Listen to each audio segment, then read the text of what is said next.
పేదవాడి కంట కన్నీరు తుడవటమే లక్ష్యంగా రాజకీయాలు ప్రారంభించి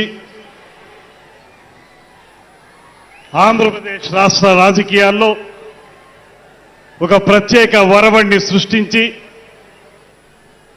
రాజకీయాలనేవి నాయకుల అధికారం కోసం కాదు, సామాన్య ప్రజానీకాన్ని అందలం మీద కూర్చోపెట్టాలనేటువంటి ఆలోచనకి స్ఫూర్తినిచ్చి రమారమి 11 సంవత్సరాల పాటు అవిశ్రాంతంగా రాజకీయ పోరాటం చేసి ఈ రాష్ట్రంలో ఒక కూటమి ప్రభుత్వం ఏర్పడడానికి, కూటమికి రూపకల్పన జరగడానికి కీలకమైన వ్యక్తిగా కేవలం యావత్ ఆంధ్రదేశంలో మాత్రమే కాదు, ప్రపంచ రాజకీయ చరిత్రలోనే తనకంటూ ఒక ప్రత్యేకమైనటువంటి ముద్ర ఏర్పరచుకున్నటువంటి పెద్దలు, మనందరి నాయకులు, జనసేన పార్టీ అధ్యక్షులు, ఇవాళ ఈ రాష్ట్ర ఉప ముఖ్యమంత్రి, రాజకీయాలకి కొత్త నిర్వచనం చెప్పినటువంటి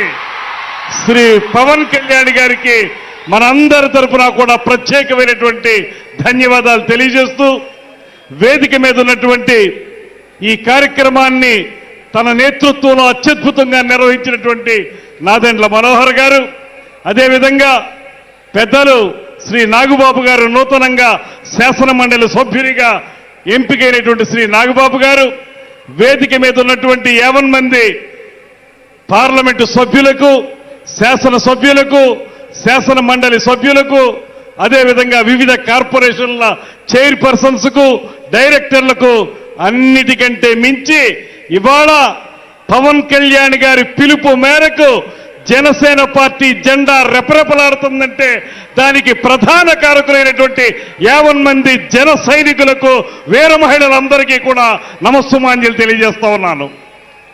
Rome was not built in a day. ఒక మహానగరం ఎప్పుడూ కూడా రాత్రికి రాత్రే నిర్మించబడదు. ఖచ్చితంగా దాన్ని నిర్మించడానికి ఎంతో సమయస్ఫూర్తి ఉండాలి, అంకిత భావం ఉండాలి, పూర్తి స్థాయిలో సమయోచిత నిర్ణయాలు ఉండాలి. ఇవాళ నేను గమనించినటువంటి, నేను పరిశీలించినటువంటి పవన్ కళ్యాణ్ గారిలో తొలి నుంచి ఉన్నటువంటి ఆలోచనలు, అంకిత భావం, ఎలాంటి పరిస్థితుల్లో కూడా ఎత్తిన జెండాని కిందకి దించకూడదనేటువంటి నిఖార్సైనటువంటి రాజకీయ వాదం, సమయోచిత నిర్ణయాలు, దానికి మించి అలుపెరిగిన పోరాటాలు, ఇవే శ్రీ పవన్ కళ్యాణ్ గారిని రాష్ట్ర స్థాయిలో మాత్రమే కాకుండా జాతీయ స్థాయిలోనే ఒక అద్భుతమైనటువంటి నాయకునిగా నిలబెట్టినటువంటి లక్షణాలనేటువంటి మాటని ఈ సందర్భంగా నేను మనవి చేస్తున్నాను. 11 సంవత్సరాల పాటు నిర్విరామంగా సాగినటువంటి ఆయన ప్రయాణం ఏనాడు కూడా వెన్ను చూపనటువంటి వైనం. ఆ రోజు 2019లో మనందరం కూడా ఓడిపోతే, ఒకే ఒక్క సీట్ వస్తే కూడా మంగళగిరి ఆఫీసులో ఆయన చెప్పిన మాట నాకు ఇప్పటికీ కూడా చెవుల్లో గింగిరుమంటూనే ఉంటుంది. ఆయన ఒకే ఒక్క మాట చెప్పారు, ఓటమనేది నన్ను 1 గంట మాత్రమే బాధ పెట్టింది. ఆ తర్వాత నేను అనుకున్నాను, ఈ కంఠంలో ప్రాణం ఉన్నంత వరకు కూడా జనసేన పార్టీ జెండాని నిలబెట్టాలనేటువంటి మాటతోనే నేను ముందుకు వెళ్ళాలనేటువంటి మాట వారు చెప్పింది. అదే మాకు శిరోధార్యమైంది. ఇవాళ ఆయన మాట ప్రకారమే ఆయనతో కలిసి ప్రయాణం చేస్తూ ఉన్నాం. ఇవాళ ఒక శాసనసభ్యుడిగా, ఈ రాష్ట్ర మంత్రిగా, అత్యంత కీలకమైనటువంటి శాఖలకి మంత్రిగా మీ ముందు నేను నిలబడగలిగానంటే దానికి కేవలం శ్రీ పవన్ కళ్యాణ్ గారు చూపించినటువంటి వాత్సల్యమే కారణం అనేటువంటి మాటని మీ అందరికీ స్పష్టంగా తెలియజేస్తా ఉన్నా. ఇవాళ అధికారంలోకి వచ్చిన తర్వాత మీ అందరికీ తెలియంది కాదు, అధికారంలోకి వచ్చిన తర్వాత విర్రవీగే ప్రభుత్వాన్ని మనం చూసాం. నోటికొచ్చినట్టు మాట్లాడేటువంటి దుర్మార్గుల్ని చూసాం. బూతులు తప్ప మరొకటి తెలియనటువంటి నాయకుల్ని చూసాం. ఇవాళ పవన్ కళ్యాణ్ గారిని చూడండి. ఆ రోజు ప్రతిపక్షంలో ఉన్నప్పుడు కూడా ఎప్పుడూ కూడా ఆయన మాట మేరలేదు. ఒకే ఒక్క మాట ఆయనకి చెప్పారు, రేపు అధికారం వచ్చిన తర్వాత మీ పరిస్థితి అవుతుందో గమనించుకోండి అనేటువంటి మాట మాత్రమే ఆయన చెప్పారు. ఇవాళ అధికారంలోకి వచ్చిన తర్వాత మీరు చూస్తా ఉన్నారు, కీలకమైన శాఖలు పంచాయతీరాజ్ శాఖ కానీ, అటవీ శాఖ కానీ, నీటిపారుదలకు సంబంధించినటువంటి జల్ జీవన్ మిషన్ కానీ, ఇటువంటి అంశాలు ఉన్నటువంటి మంత్రిత్వ శాఖలో నిరంతరం కూడా వాటిని ఏ రకంగా ప్రజలకి చేరువుగా తీసుకురావాలి, ఏ రకంగా వాటి ద్వారా పేద ప్రజల కంట కన్నీరు తుడవాలనేటువంటి తపనతోటి నిరంతరం ఆలోచించేటువంటి వ్యక్తి శ్రీ పవన్ కళ్యాణ్ గారు. అందుకే వాళ్ళు ఎన్ని మోగినా కుక్కలు అరుస్తాయి, అరిచిన కుక్కల్ని మనం ఏం పట్టించుకోక్కర్లేదనేటువంటి మాటతోటి ఇవాళ ఆయన చేస్తున్నటువంటి కార్యక్రమాలు నేనొక్కటే మనవి చేస్తున్నాను. ఇంకా విర్రవీగుతున్నటువంటి వైసీపీ నాయకులకి ఒకే ఒక్క మాట చెబుతున్నాను, మీరు కార్పొరేటర్కి ఎక్కువ, ఎమ్మెల్యేకి తక్కువ అన్నారు. ఇవాళ నేను చెప్తా ఉన్నాను, మీ తండ్రి రాజశేఖర రెడ్డి కాకపోతే నువ్వు కనీసం కౌన్సిలర్ కూడా అయి ఉండేవాడు కాదనేటువంటి మాటని ఈ సందర్భంగా నేను మనం చేస్తున్నా.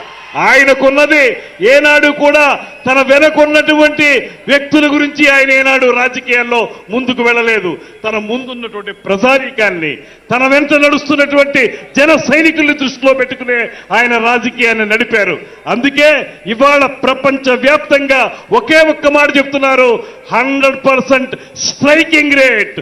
నిలబెట్టిన 21 సీట్లు 21 సీట్లు నెగ్గటం, నిలబెట్టిన 2 ఎంపీ సీట్లు 2 నెగ్గడం అంటే రాష్ట్ర రాజకీయాల్లో కాదు, జాతీయ రాజకీయాల్లో కాదు, ప్రపంచ రాజకీయ చరిత్రలోనే ఈ రకమైన రికార్డు మరే పార్టీకి, మరే రాజకీయ విధానానికి లేదనేటువంటి మాటని ఇవాళ ముక్త కంఠంతో అందరూ చెప్తా ఉన్నారు.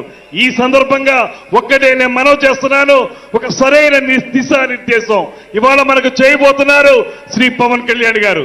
మన ముఖ్యమంత్రి గారు చెప్పినటువంటి బాట ఏదైతే ఉందో, మనకు చూపిస్తున్నటువంటి ఇద్దరు కూడా, ఒక పక్కన గ్రేట్ విజనరీ ఆఫ్ ఇండియాగా పేరు పొందినటువంటి చంద్రబాబు నాయుడు గారు, మరో పక్కన పేద ప్రజల కోసమే రాజకీయ పార్టీ నడుపుతున్నటువంటి శ్రీ పవన్ కళ్యాణ్ గారు.